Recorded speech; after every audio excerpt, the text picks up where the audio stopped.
زما یو ملګری دی موږ مدرسه کې پروګرام وشو د هغې نه پس ما ته وایي مولوي صاحب چې دا کمې وریجې دې پخ کړې وي د دې پیسې به زه درکړم. ما ټیک ته پیسې راکړو نو هغه پیسو کې چې کوم دی چې کومې زرګونه وو هغه یې راله راکړل نو په هغې باندې 600 یا 700 د پاسه وي. ما ورته دا نور یې راکړه نو 500 یې راکړه او ګله یې بنده کړله. نو چې کله یې ګله بنده کړله نو ما ورته ویل دا څو دې تي ووالې په دې پوهېږې تا خو چې ټولې در کوم که نه دا 100 یا 200 دا دې ته ووالې. نو ما جمعې ورځ به ما رالی ما سره ناست دی روټۍ یې خوړله. ما ته وایي مولوي صاحب په خپله راته لګی شو وایي چې ته ووتې د دوکان نه او 10 منټه پکې نه تېر شوي چې الله ماله د هغې داسې یو په 15 باندې بدله راکړه. ما ورته ویل یو په 10 به خدای در کړی وی خو کو نیت دې نه وی خراب کړی.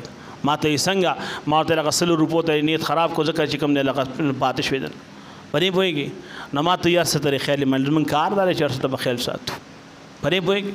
علماء سره محبت وساتئ الله به هم کور کې علما پیدا کړي. الله رب العزت ما او تاسو له د عمل کولو توفیق راکړي. واخر دعوانا الحمدلله.